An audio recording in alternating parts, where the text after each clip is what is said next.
Good evening, ladies and gentlemen. So, the Democrats have a problem. Right now, Democrats are trying to find their footing, and I'm seeing a lot of things happen in the party that are really pissing me off.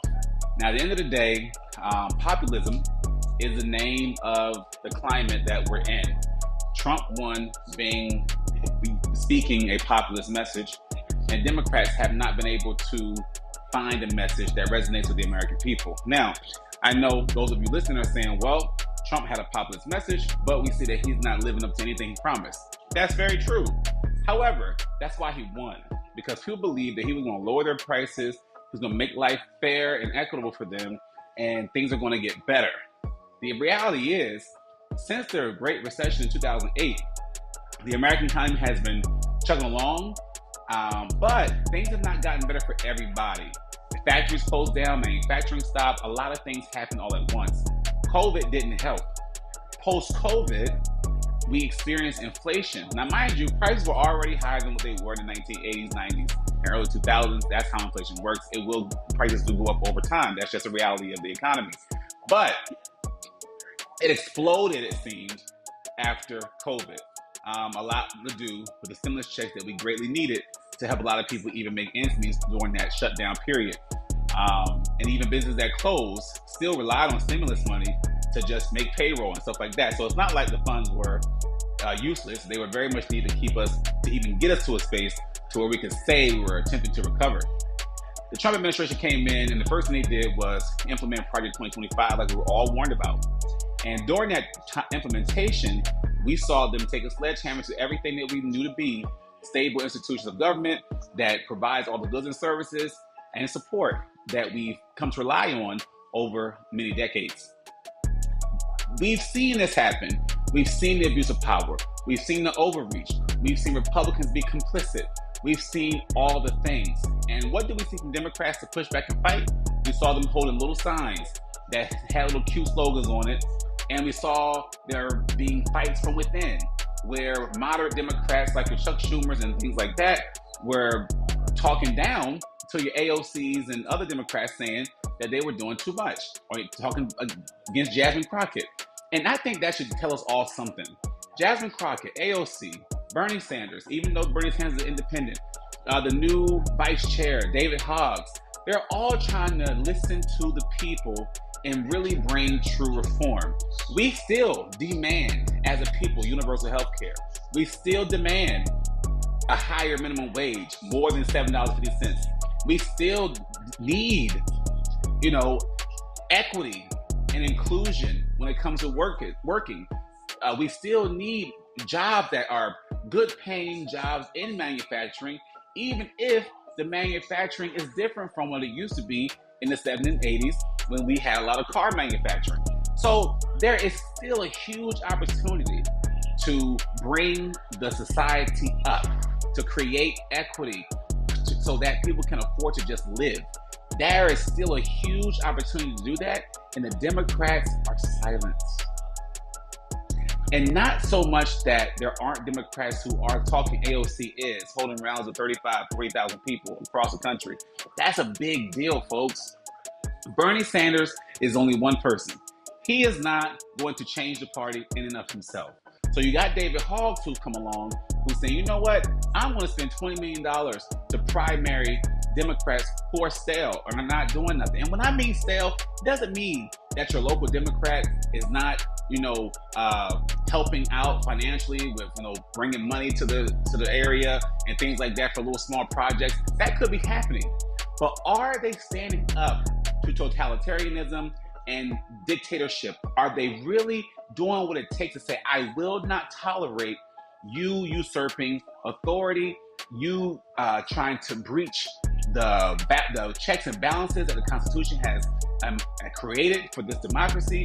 I will not tolerate that. I will scream, and I will scream loudly. And the answer is they're not. So you got your AOC, you got your Bernie Sanders, you got Jasmine Crockett, you got other parties that are coming into this thing. Cenk Uygur from the Young Turks, you got Midas Touch, you got all these different organization outlets that are all saying the same thing. The parties need to be about the people. And at this present time, the Democrat Party is definitely making it abundantly clear that they still favor the rich. Mrs. Slotkin came out against AOC and Bernie Sanders and David Hall and the like. She basically is an implant of Chuck Schumer. Chuck Schumer put her there to be just as passive as he is. We saw this when the minimum wage fight was going on, when we had Senator Manchin from West Virginia, Kristen Sinema, we saw be the ones that kept the national minimum wage from even being raised when it came up for a vote. So like, the people are tired. The people that are demanding change. We need politicians, whether they have a D or R next to their name, that are legitimately for the people. If they got a D, a R, a I, a L, Libertarian, Independent, Democrat, Republican, no matter what that letter is, they have to be about upward mobility, equity and inclusion, equal pay for equal work, leave benefits for families, males and females, raising the minimum wage, universal health care, infrastructure programs, retooling and reskilling Americans to be able to work the new manufacturing jobs that are going to be heavily in robotics and artificial intelligence. All those types of things, data mining, you name it. There's going to be new opportunities for manufacturing as we move into the green economy, which is inevitable, folks. There's no way around it. Global warming is real, period. Whether you want to accept that or not, it is happening, it is real. The entire world is preparing for this shift.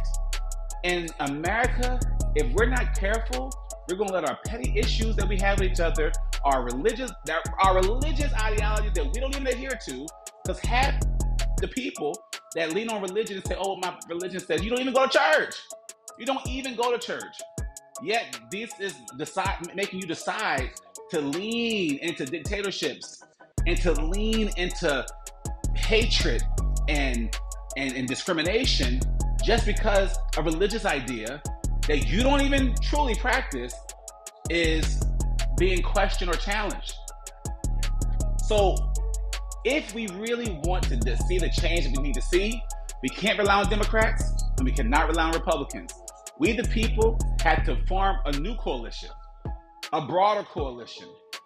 And we're going to have to make sure that the people we elect are legitimately going to fight on our behalf and not be cozy with corporations that are going to encourage them to not demand universal health care or Medicare for all, whatever you want to call it.